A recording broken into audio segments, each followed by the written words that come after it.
ఈ చివరి రోజు అంటే దశమి రోజే పీఠాన్ని కదపాలి.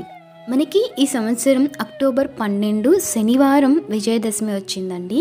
ఈ శనివారం నాడు పీఠం ఏ సమయానికి కదపాలి, ఎలా కదపాలో తెలుసుకుందాం.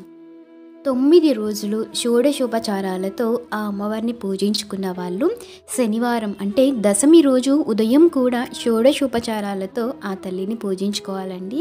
ఈ దశమి పూజ శనివారం ఉదయం సాయంత్రం 2 పూట్ల చేసుకొని పీఠాన్ని కదపచ్చు. ఒకవేళ సాయంత్రం కుదరని వాళ్ళు ఉదయమే దశమి పూజ చేసుకొని పీఠాన్ని కదపచ్చండి.